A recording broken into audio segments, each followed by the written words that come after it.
Bonjour. Bon, eh bien nous voici au mois de février, au mois du Verseau. Alors c'est le bon moment de faire des choses un peu originales, de sortir des sentiers battus et de regarder les choses sous un autre angle de vue. Et dans cette vidéo, je viens vous parler justement de cette fameuse fête spécifique aux amoureux, la fameuse Saint-Valentin, qui peut sembler somme toute quelque chose d'un petit peu commercial, mais qui ne l'est pas forcément. Et moi, je vous dirais plutôt que c'est comme une belle invitation à un temps de célébration dans votre vie de couple. Alors, osons février, osons cette vibration du Verseau créative qui ouvre des portes de conscience et de relations qui peuvent nous surprendre. Alors, pour la Saint-Valentin, comment est-ce que vous allez célébrer cet espace de couple, que vous soyez en couple ou non? Et ça, c'est quelque chose qui me tient vraiment à cœur de vous spécifier, parce que finalement, c'est aussi un espace qui peut célébrer votre couple intérieur et tout simplement aussi tout votre cheminement d'histoire relationnelle et qui vous parle aussi de votre relation à vous-même et de votre amour envers vous-même. Donc cette fête de la Saint-Valentin, ça peut être vraiment un bel hommage à l'homme et à la femme, ou bien sûr pour les personnes qui sont en couple entre deux femmes ou deux hommes également, c'est comme une fête de l'amour entre deux êtres avant tout, et c'est aussi une fête de l'amour de vous à vous-même. Et c'est quelque chose que j'ai justement envie de vous spécifier dans cette vidéo.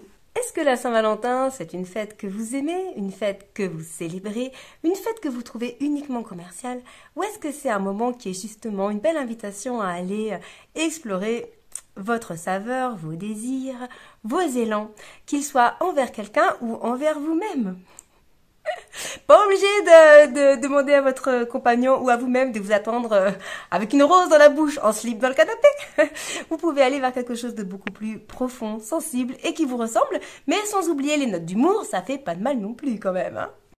Que votre flamme soit ardente ou bien à raviver, c'est un moment dans tous les cas qui vous invite à vous célébrer dans cet espace d'intimité, pourquoi pas dans votre sexualité, mais pas uniquement, dans tout cet espace d'amour qui s'offre et qui s'épanouit, justement comme une belle rose ou comme une belle fleur que l'on aurait envie de s'offrir dans ces moments qu'on pourrait trouver doux, pleins de douceur. Alors comment justement on va aller chercher cette flamme, cet élan, cet amour que l'on peut avoir pour soi-même ou pour un être, et comment trouver cet espace pour se renouveler après tous ces moments quotidiens, tous ces espaces de fatigue, de tension, où on fait parfois plus aussi attention qu'on le voudrait à cet espace d'amour que l'on porte en soi, que l'on offre et que l'on s'offre à l'autre et à soi-même. Alors, évidemment, il y a autant de manières que d'être vivant sur Terre, de prendre soin de votre dimension intérieure et de votre couple. Bien sûr, ça peut passer par vous offrir quelque chose, ça peut passer par un temps ensemble, ça peut passer par beaucoup de choses finalement. Et moi, ce que j'ai envie de vous proposer, c'est aussi de pouvoir vous donner des idées qui résonneront ou pas, et peu importe, parce que l'objet de cette vidéo c'est d'aller nourrir cet élan joyeux en fait de cette célébration, et après c'est vraiment à chacun de sentir qu'est-ce qui fait du sens à vivre et à s'offrir. Donc il y a vraiment cette invitation à se dire, et si je rentre à l'intérieur de moi, et si j'écoute, et si je me laisse l'espace de me dire de quoi j'ai envie pour célébrer cette fête d'amour, eh bien ça va faire éclore et émerger plein de choses peut-être insoupçonnées et inattendues. C'est pour ça que je dis c'est toujours, et c'est de mon point de vue le principe du couple, ça commence toujours par soi. Savoir se mettre en harmonie avec soi-même, sentir ce qui vibre et ce qui est juste pour pouvoir le créer et le proposer à l'autre. Mais ça passe déjà par soi-même se rencontrer et assumer son propre besoin, sa propre vibration de l'instant. Alors, messieurs, mesdames, plongeons dans la saveur profonde de l'intime pour aller rencontrer cet espace doux et soyeux, sensible, qui a parfois besoin d'être rassuré, qui a parfois besoin d'être aimé, qui a parfois besoin d'être consolé et qui a parfois juste aussi besoin d'être déployé, honoré, savouré et partagé. Alors pour pouvoir aller vraiment avec saveur dans la relation à l'autre, ça commence forcément par soi-même. Comment est-ce qu'on peut aller vraiment à la rencontre de l'autre si déjà on n'est pas comme une belle fleur épanouie? J'aime beaucoup mettre cette image que les fleurs sont des femmes, mais je l'applique vraiment également volontiers à vous aussi messieurs. Cette image d'un être qui s'épanouit et qui s'offre. Regardez une belle fleur, là le printemps, moi je suis dans le sud, ça y est, le printemps est déjà là malgré qu'on est en février. Les crocus, les arbres en fleurs, c'est fascinant, les jonquilles, on commence déjà à s'émerveiller, à s'extasier devant la fragilité, la magnificence et quelque part la force, et pourtant en même temps on sait que ça va durer que quelques jours et qu'ensuite la fleur va faner, mais c'est ça aussi quelque part qui la rend aussi belle, aussi savoureuse, aussi incroyable. C'est l'essence même de la vie qui pousse et qui s'offre, quoi. C'est saisissant. Eh bien, je nous invite tout un chacun en tant qu'être humain à être ces fleurs magnifiques qui ouvrent leur cœur au soleil et finalement qui offrent leur être à toutes les personnes qui vont passer et qui vont être comme en communion finalement avec tout ce qui les entoure. Et plus on est une personne savoureuse, épanouie, plus on voit bien qu'une fleur, quand elle est toute ouverte, les papillons, les abeilles, la vie vient butiner ce nectar parce que c'est juste une évidence. Donc moi, je vous invite vraiment à aller regarder déjà cet espace à l'intérieur de vous, de quoi il a besoin. Est-ce qu'il a besoin de douceur? Est-ce qu'il a besoin de réconfort? Est-ce qu'il a besoin de solitude? Est-ce qu'il a besoin de partage? De quoi est-ce qu'il a besoin, que vous soyez en couple ou non?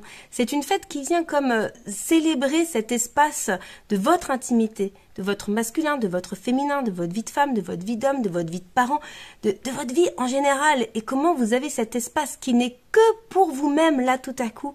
Et de vous dire, mais si je devais aimer pour cette fête de l'amour, j'aimerais comment? Je mettrais quoi à l'intérieur? Comment je vais me faire du bien à moi et comment je vais peut-être aussi faire du bien à mon couple s'il y en a un?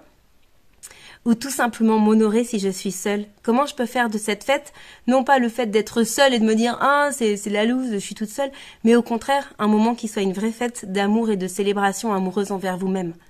Et si vous êtes en couple, comment vous allez faire de ce moment un temps qualitatif qui crée du lien, de la relation vraiment précieuse dans la relation qui est souvent, on pourrait dire, maltraitée par le quotidien, par le rythme, par les fatigues, par les émotions.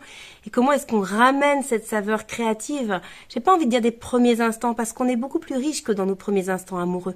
On est riche de toute notre maturité, on est riche de tous nos partages, on est riche de tout ce qu'on a traversé, de facile et de difficile. Et comment tout ça, vous le ramenez dans votre couple? Dans un moment festif et célébrant, dans un moment qui vient juste célébrer tout ça. Et ramener de la conscience dans ces espaces-là, c'est déjà un très beau moyen de le célébrer, au-delà même de la célébration en elle-même que vous souhaitez vous offrir. Alors déjà, sachez que si vous manquez d'idées en termes de célébration, peut-être que vous avez vu mon nouveau site de l'Arche Céleste. La célébration, c'est vraiment quelque chose qui me tient à cœur et je peux être vraiment force d'idées et de propositions pour vous aider à créer votre cérémonie de couple sur mesure pour cette fête. J'ai envie de dire pas si anodine que ça. Des fois, on va faire une grande fête pour un mariage ou pour un événement très spécifique de la vie. Mais en fait, la célébration, c'est quelque chose qui peut vraiment imbiber avec amour notre quotidien et notre vie de tous les jours. Donc, la première proposition qui est possible, et pour ça, je vous invite à ce qu'on se contacte en direct, c'est de pouvoir vous aider à créer, si ça fait sens pour vous, cette célébration d'amour avec vous-même ou avec une autre personne.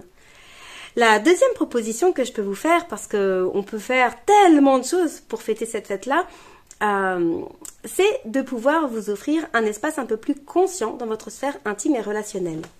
Alors, des outils plus conscients pour aller dans la sphère relationnelle, à quoi je pense? Eh bien, c'est un secret pour personne, je suis astrologue et j'aime tout particulièrement travailler avec les couples. Et un très beau cadeau qu'on peut se faire pour une Saint-Valentin, c'est un thème comparé relationnel, un thème de couple. Alors, un thème de couple, ça sert vraiment et à conscientiser quelque part le mode, on pourrait dire, énergétique de la relation. Comment est-ce que vos deux personnalités finalement rentrent en lien et relationnent avec ce qu'il va y avoir de facilité, d'attirance et aussi de difficulté. Et puis le thème relationnel, c'est vraiment aussi un outil qui sert à mettre de la conscience relationnelle et du coup quelque part à trouver des outils de conscience, de respect de soi et de l'autre pour pouvoir co-créer ensemble dans la spécificité de chaque être, mais en même temps dans une unité cohérente de couple et de relation. Voilà, donc ça c'est aussi une proposition que je peux vous faire et qui s'adresse pour le coup spécifiquement au couple, c'est le thème comparé. Continuons notre exploration des possibilités. Une autre possibilité, c'est ce que j'appelle l'art d'aimer. C'est un focus spécifique, toujours en astrologie, qui peut se faire en couple ou seul et qui vise à aller explorer les pièces de votre puzzle d'épanouissement intime et amoureux. Donc en astrologie, évidemment, c'est l'ensemble du thème qui va amener à une personne sa cohérence et son épanouissement. Donc le thème, il va pas vous enfermer dans une lecture définie de qui vous êtes, mais il va vous donner quelque part comme une grille. Une grille, c'est pas du tout un joli mot. votre palette de couleurs, vos fréquences, vos vibrations pour vous respecter dans votre sphère déjà personnelle et ensuite relationnelle. Mais ça commence déjà forcément par soi-même. Si vous honorez déjà pas les caractéristiques qui vous nourrissent pour vous aimer et vous épanouir, il y a des chances que dans la relation, ce soit d'autant plus souffrant et en manque parce que vous êtes déjà en manque vis-à-vis de vous-même. En revanche, si vous assumez cette énergie et que vous la partagez avec amour et que vous l'offrez, ça va commencer à devenir très pétillant dans la mesure où l'autre personne est réceptive et à l'écoute. On en parlera juste après. Donc cette autre proposition, c'est ce que j'appelle l'art d'aimer. Donc c'est un focus qui peut se faire soit seul pour aller explorer vos pièces de puzzle d'épanouissement intime et amoureux qui s'adressent avant tout à vous-même, et ça peut se faire bien sûr en couple, chaque personne du couple avec cette idée bien sûr de l'écouter ensemble et d'honorer ensemble ce qui en ressort pour quelque part nourrir vraiment votre relation de ce nectar spécifique à chaque personne qui l'habite. Mais là, on n'est pas comme dans un thème comparé. Le thème comparé balaye toutes les sphères de l'existence. L'art d'aimer est vraiment spécifiquement sur l'épanouissement intime et amoureux. Et sachez qu'il existe aussi une version numérique qui travaille autour de la planète Vénus que j'avais plutôt adressée aux femmes. Mais ça peut être aussi un joli cadeau à faire à votre compagne si vous en avez envie. Alors c'est un peu moins poussé parce que forcément on est sur une formation en numérique où la personne va en autonomie naviguer dans les vidéos qui vont la présenter. Donc en fait, tout simplement, la personne va devoir rentrer ses coordonnées dans un logiciel d'astrologie pour savoir où sont disposées ses planètes et pourra, dans la plateforme numérique, aller voir si par exemple sa Vénus est en Taureau, regarder qu'est-ce que ça signifie, si sa Vénus est en maison 7, qu'est-ce que ça signifie, et elle aura quelque part aussi les pièces d'épanouissement de son puzzle amoureux et intime. Alors là, c'est vrai que par contre, la formation numérique est tournée autour du féminin, mais vous pouvez bien sûr aussi en faire un très joli cadeau, très savoureux. Et encore une proposition, hein, vous allez vous dire, mais cette vidéo, elle fourmille de propositions. Et oui, mais il faut dire que le couple et la relation humaine, c'est vraiment quelque chose qui me fascine et qui me passionne. C'est vraiment un art, justement, je trouve. Et c'est vraiment un espace que j'ai beaucoup investi, que j'aime énormément et avec lequel j'ai beaucoup de saveur et de pétillance à partager. Voilà, tout simplement. Donc c'est pour ça qu'il y a beaucoup de propositions. Et donc la dernière, mais pas des moindres, c'est qu'en fait avec mon compagnon, on a créé une série de 3 ateliers pour partager un petit peu justement des outils pour soutenir le couple. Donc à la fois comment créer sa structure cohérente de couple, un atelier aussi qui va parler beaucoup autour de la communication de couple, absolument essentiel pour tenir une structure et une cohérence de couple. Et puis un 3e atelier qui parle aussi de la sexualité de couple et de la qualité de communication au sein de cet espace intime. Donc ces 3 ateliers, vous verrez en dessous de la vidéo, je vais vous mettre tous les liens pour aller avoir de plus amples informations sur ce dont je vous ai parlé ou pour tout simplement aussi, si vous avez envie de commander un thème comparé, un bon de commande et aussi tout simplement des descriptifs plus détaillés. Donc n'hésitez pas, si vous avez envie, en dessous de la vidéo, toutes les informations sont disponibles et n'hésitez pas aussi à me contacter parce que je me ferai une joie de vous répondre de manière précise, personnelle, en fonction de votre besoin. Donc ces ateliers s'adressent à tous, encore une fois que vous soyez en couple ou non. Travailler votre conscience de couple et votre qualité relationnelle, c'est un bénéfice qui vous servira toujours, que vous soyez en couple ou non, dans l'instant. Et c'est aussi une belle manière de célébrer la Saint-Valentin. Yes. On chavire. Et ben voilà, je vais m'arrêter là pour cette vidéo. Je me suis beaucoup amusée à la faire, j'espère que ça vous aura fait pétiller autant qu'à moi. Et puis avec cette belle invitation vraiment à vous aimer profondément, vous-même, l'autre et le monde. Et je dirais que pour finir cette fête de la Saint-Valentin, eh bien que plus on ouvre la porte du cœur, plus c'est une forme d'exaltation qui se goûte, qui se donne de manière généreuse et qui met en amour avec tout ce qui est, soi-même, l'autre et la vie. Et que cette porte du cœur, voilà, au-delà d'un couple amoureux qu'on peut attendre et qui n'arrive pas, ou d'expériences frustrantes, c'est vraiment un espace à faire fleurir, à s'offrir, à donner à soi-même et au monde, parce que c'est vraiment un espace très généreux qui se donne et qui aime au-delà de toutes les formes définies. Je vous serre très fort sur mon cœur et je vous souhaite une belle fête savoureuse.